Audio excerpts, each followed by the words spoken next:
Hello everybody and welcome back to Doodle Empires. Last where we left off, we expanded more over the Caspian Sea and over here in the Persian Gulf. We also gave more flavor to the world, like over here where we gave Bandar and Doha a little rivalry. A little bit more lore in the trading dispute over here where, well, Kahramanmaras is kind of the dominant power right now. As well as just some more flavor all around. Now, of course, if you guys want to know more about this, I have the series up on my channel, so you can check it out anytime you want. And honestly, without any further ado, let us get into this, because I don't really have that much to talk about right now. Yeah, except for I hope you guys enjoyed my Gorn 2 episode. I already have a second one pre-recorded, and I'm gonna upload it this week. Then I'm gonna finish it, and then I am going to be playing Minecraft for a bit. So anyway, let us jump right into it with our... Oh, what is this? Wait. They made an update. What is this button? Wait, okay, 1 second. I actually have to figure out what this button is over here. It's an undo redo button. Oh, I see. Alright, starting off with the Qatari Empire. They will be drawing a Found Religion card. As you see here, there is only a faith map mode up here. That is probably Anamurism from the previous episode. So let's give Code Doha an actual religion. I will call it Dohaism, just because even though they are called the Qatari Empire, I feel like making the capital the religion name would make more sense. So yeah, Dohaism is now a part of the world map. Alright, our next nation will be Homs, the United Forest Dwellers. They will be drawing a small expansion. And well, all they're gonna be doing is, well, they're just gonna keep expanding eastwards, just like the Russians did. Alright, there we go. Next up with Canaan Empire. They're drawing a card and they're getting a new leader who is a tolerant hill dweller. He's called Osman. Okay, interesting. But yeah, that does it for the Arish, aka the Canaan Empire. So on to the next one, which is Bandar Anzali, or Anzali, sorry. They are getting a medium expansion, and I, for one, don't know where to expand them. I guess they're just gonna go into this little crevice here and then thicken themselves out over in the Baku region. Just so that they can have a little bit more of a fighting area, can push in better just in case. And then, thickening themselves out over in the central region over here. And we're back on Ramadi, the Conqueror Flatlanders. They will be drawing a Found Religion. Alright. We will call it Ramadism. I actually like the way it's called. And it'll be literally right in the middle of all of the Anamurism countries, so, uh-oh. But anyway, we will now be going to, speaking of the religion, we're going to the person who made the religion, Anamur. They will be drawing a new leader who will be a tolerant mountaineer, which means that they could actually start pushing over here a little bit and then grab all of these more hilly terrains, which is great for them. Alright, next up we're going back to Greece, where it all began with Itea, the United Hill Dwellers, as they get a medium expansion. With that medium expansion, not much honestly changes. The only thing that changes now is, well, the war for Crete ends, and that's kinda all that ends. I guess in their peace treaty they are also allowed to grab these two, well, actually 3 islands over here, as well as this island chain up here, and then they will be piecing out against Gallipoli.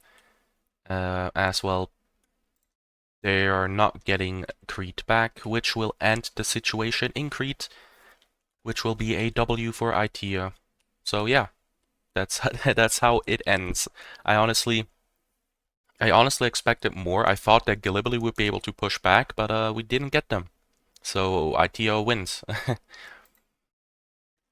Alright, Istanbul is now being selected. They are getting a large expansion.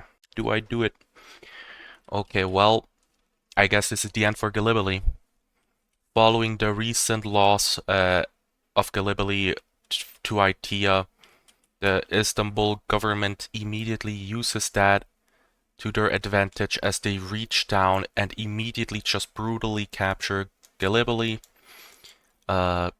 basically in like some sort of like blitzkrieg kind of attack, even though it's kind of like the Roman Empire era right now. They will then focus all of their attention to try and get Fort Gülpinar, which will cause a lot of casualties on the Istanbul side, but they do in the end manage to get it as they encircle some troops down here in, I guess, a city, I don't know. They're just gonna be encircled over here, and this will spark a war, which will be called the Gallipoli Istanbul War. That's why I'm not gonna change the capital just yet, because they haven't been pieced out just yet, as this event slash situation is still ongoing, but right now it is looking heavily in favor of Istanbul, since they kind of rule the land area, while Gallipoli rules the waves, or well, at least they used to until Itea kind of built up a massive navy, thanks to this coastline they had here, which they then used to obviously win the battle for Crete. But yeah, we will have to see how it unfolds, but during that we go back to Ramadi, which will be getting a small expansion, which they will just be using to, well, thicken their borders out with some of their neighbors, just so that they can, you know, trade, because even though Kahramanmaras is now like making a lot of money off of the trade as well, so are Ramadi and Tigrit, because well, they are kind of, you know, pushing all of the stuff from down here across themselves. So I guess Tigrit and Ramadi are also kind of eyeing each other up and down, because they are, you know, stealing trade away from each other as well. Because here's kind of like the lifeline, or like the most important like regions. Abadan is making bank from everyone down here. Everyone down here will push it into Abadan. Then Abadan will obviously be able to be the one to decide if they want to push it into Tigrit or into Ramadi. And then what they used to do is, you know, they usually went into Ramadi because Gaziantep was the powerhouse, the one who will be able to, you know, push it everywhere else. Which meant that, you know, Gaziantep would have obviously paid Ramadi way more, so that they would have also, you know, basic economic type BS. But now that Kahramanmaras is the one who's in charge and Ramadi doesn't really have a border with them, it means that more trade is getting pushed into Tikrit instead of Ramadi, which will then go to Kahramanmaras, which then will be distributed into the rest of the world. So that just means that maybe maybe one day they will have a little bit of a war, but right now they aren't friendly with each other, but they aren't like rivals. They're just like, okay, we're wary of each other, but we're not gonna do anything. Yeah, anyway, we're going to Aden. We haven't played them in a while. I'm actually glad that we're back down here. They will be getting a new leader. Never mind then, they're going to be isolationist mountaineers, which is great for them. Because they can get all of the Yemen. This is Oman. This is I keep mixing them up. I don't know what. It's either Yemen or Oman, but they can basically get these mountainous terrain over here. Bro, is this a Ramadi episode or something? I just got them again. They're going to be getting a medium expansion, so they're gonna use a decent chunk to just thicken themselves out. But then, like I said, they are going to be trying to connect. Because, you know, I literally just talked about them not having a connection to Kahramanmaras. They know that themselves, obviously. So they're going to be connecting to Kahramanmaras. That way, well, now Abadan has to kind of, again, look at the market, look at the value, what gives them more money, and then push it into one or the other. Which will then sour relations with Tikrit a little bit. But Ramadi obviously doesn't care because, you know, they kind of want the money. And then the rest will be used to just thicken the borders out a little bit. But now, because of that, Ramadi and Tikrit will have a rivalry. Let's call it actually a trade rivalry. Is that a difference? I don't know, but I like calling it a little bit more specifically of what it actually is. So yeah, because last time when I was playing the Japanese against the Koreans, we had the the colony rivalry instead of just a rivalry. That way you know like why they are rivaled with each other. Just helps out a little bit, in my opinion. But yeah, anyway, we're back on Homs again. I guess they really want me to play some of the less known ones, aka the less played ones previously.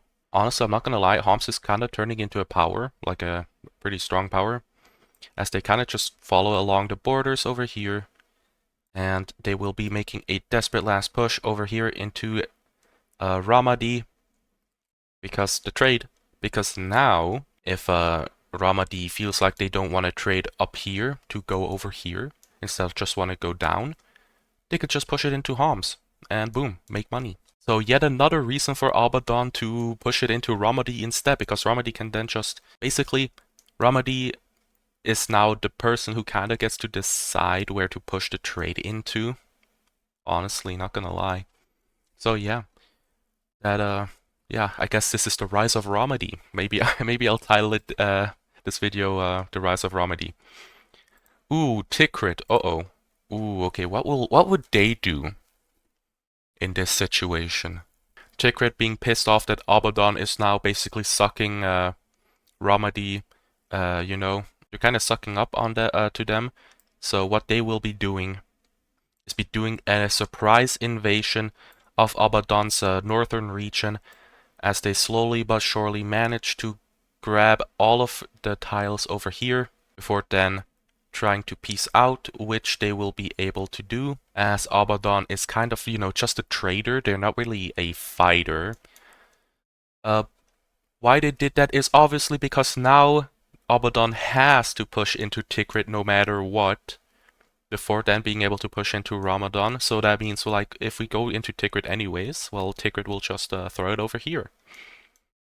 This will anger Ramadi a lot, which will now bring them to the brink of war, which Tigrit will use its final part of this turn to just, if we see here, follow across the more I don't know what's it called, like more fertile lands, basically, to basically strengthen themselves up for the upcoming war between Ramadi and Tigrit. And before I go away from Tigrit and Ramadi, I will be placing down the Ramadi-Tigrit trade war. Yep, that's right. Ramadi has decided that enough is enough. They will be declaring war on Tigrit. That's why they're first in the name. And we will be able to see how this war ends in the future, once we get back onto one of them. So now we go back to Gaziantep, sell us Flatlanders. They will be selected, and they will kind of, let's see. Oh, they will origin diverge from Antalya. Basically what that means is Antalya, obviously everybody here says, hey, we come from, our culture's Antalya. You know, we're all like one big happy family. Gaziantep says, nah, we want to be our own culture. That's what it basically means in my like series. All right, we're on Batumi, the Conqueror Flatlanders. It has been a while. Never mind. They're not gonna unite with anyone because nobody knows they exist, and they don't know that they exist. I mean that everyone else exists either. So on to Abaddon. We'll be drawing. Oh man, I thought it was going to become like a Ramadi Tigrit, a Ramadi Abaddon war against Tigrit to kind of balance it out, because it looks pretty one-sided. Oh well. I'm going to be spawning in the nation of Tabas.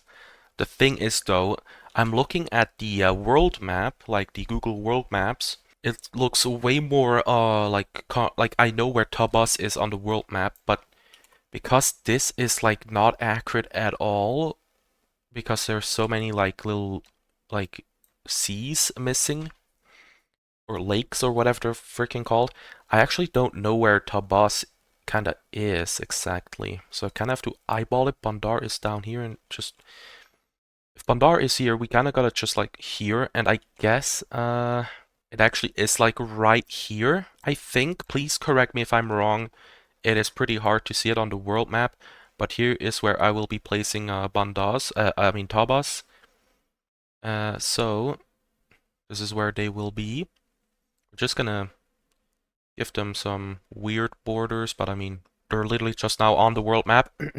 Bandar found these tribal nations, and now they, right when they started to become a civilized nation. We will be placing the capital here because, again, if I'm looking, maybe it's a little higher. I actually don't know. But yeah, we will be placing Tabas here. I gotta correct the name over here. There we go. And because they are a new nation, I select them and draw a card, which will be a large expansion. Which they will just, I guess they'll kinda follow their like new neighbors' borders, but they will also more or less just go more into central Iran, which will leave them with I don't know, kind of weird borders, but I mean, let them do what they want to do, am I right? All right, we're finally back on. Oh my God, my throat has been killing me. I'm so sorry if I sound like different this episode. Um, we're back on Alexandria. It's been a while. They will be getting a medium expansion. Holy shit, what is my throat, man? With that medium expansion, we finally are able to do what I always wanted to do with them. They will be following along this coastline here. This is all again to do with trading, because they kind of like it all is up here, and then they will be one of the last nations to actually get the trade down here. So their goal is to follow along the Arabian I don't know, peninsula, and get to this region over here, so that they can just, you know, trade with them directly instead of through other people. But anyway, as they try to push down into, as they try to go to Doha / the Qatari Empire, they meet Cheddar. Cheddar is an unknown nation. Nobody knew they existed. So this will bump up Alexandria's prestige a pretty nice amount. As well, they just found a nation. They will then obviously be able to trade heavily with them, since Cheddar can kind of only trade with Alexandria right now. And they will also give Alexandria the right to go and, you know, go down in the south and keep moving, as they already know that if they don't do that, Alexandria might just throw some hands. So they keep going down until they find Aden. Boom, more prestige for the Alexandrian throne, as they find another isolated nation, Aden, which now obviously only gets to trade with Alexandria and I guess now Cheddar as well. Thinking that this is actually too good to be true, they're gonna stop exploring, as they now have a little bit of a monopoly of their goods down here, and they will be kind of, you know, using their isolated like spot over here to kind of like rip them off. So that's what they will be. It sounds pretty mean. Obviously, guys, remember, this is all make-believe. I'm not trying to like say that like a nation over here does that, because I don't even know if they do that. I'm kind of a dumbass.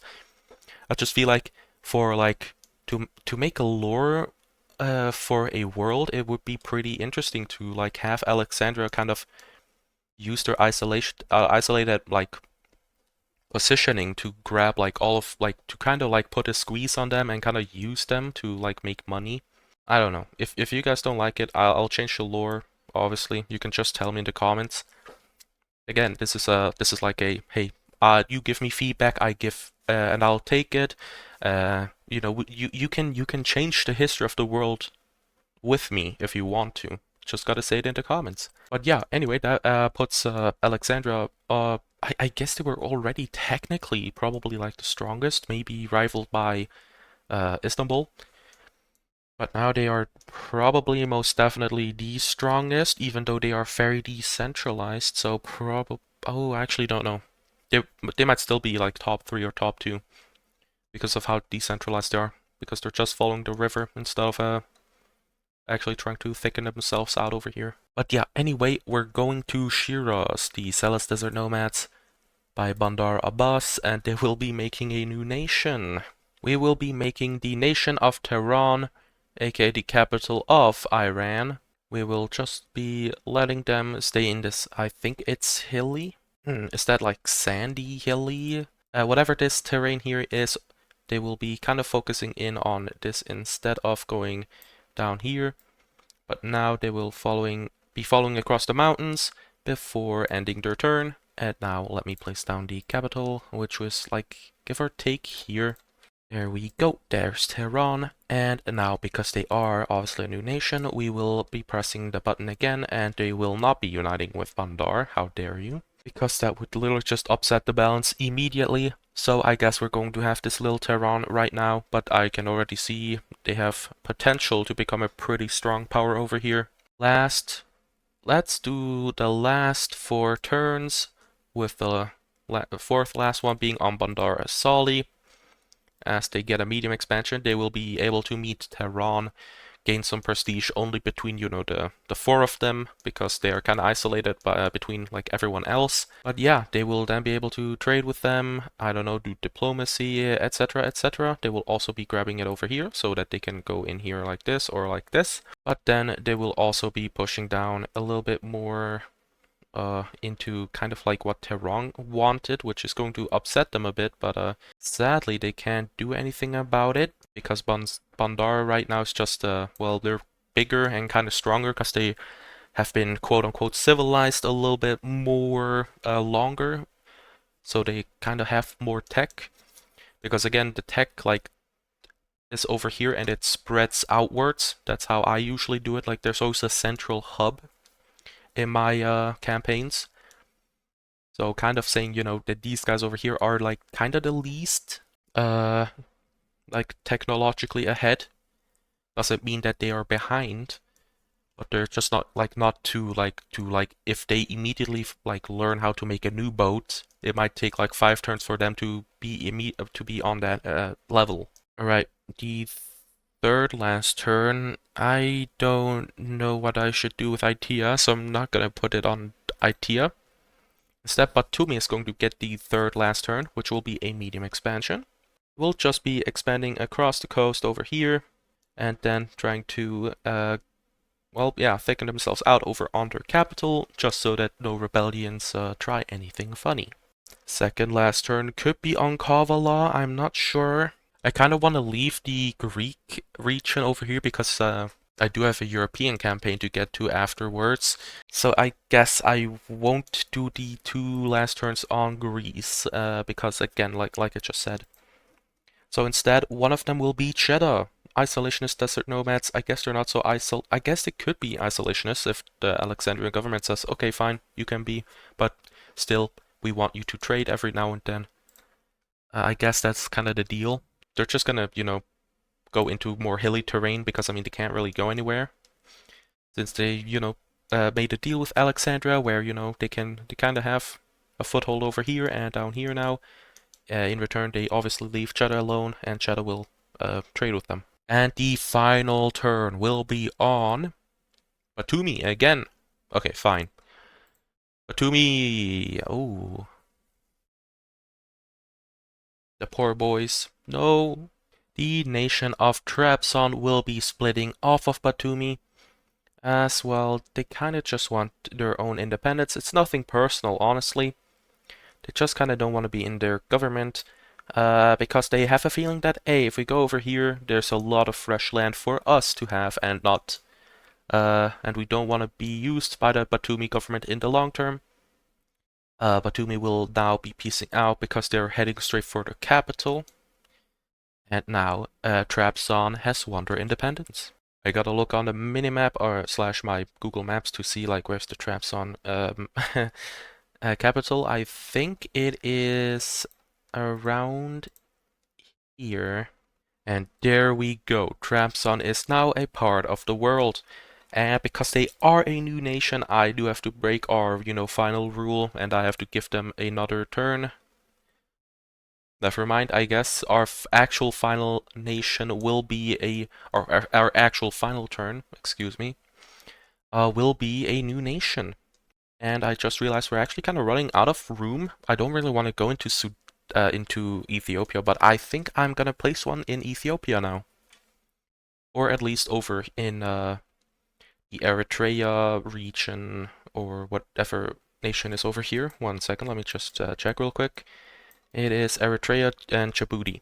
And you know what? I just said their name. We're going to be placing down the capital of Djibouti, which is called Djibouti. So, it's pretty easy. And they will obviously just go along the coastline as well as thicken themselves out. They are getting a lot of land for some reason. I don't know why. But I'm not gonna stop them because having a little bit of a Omega Empire is cool. Actually, they're kind of they're similar size to Aden, so that's pretty cool. They could be a little bit of a rivalry between them. And their capital is give or take over here, and there we go. Djibouti and Aden.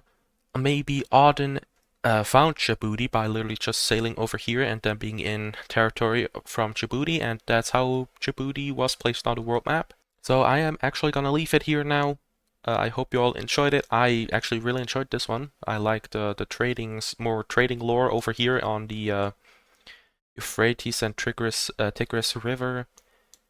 And then also we finally got to do something with Alexandria, and we also managed to, well, put more nations over here in Iran because I felt like it was kind of lacking and I didn't want to give all of it to Bandar Abbas. So expect more nations over here. And also expect less stuff happening over here because I kind of want to keep the Greek nations to do stuff in my European campaign instead of in the Middle Eastern campaign because it's supposed to be about the Middle East. But yeah, anyway, if you guys liked it, you can like it. If you disliked it, you can dislike it. If you want to subscribe, you can, but you obviously don't have to. Next goal is 200 subscribers because we recently reached 100 subs and we're already over 120 subs, so that's epic. And yeah, anyway, I hope you all have a good day or night. Bye, everyone.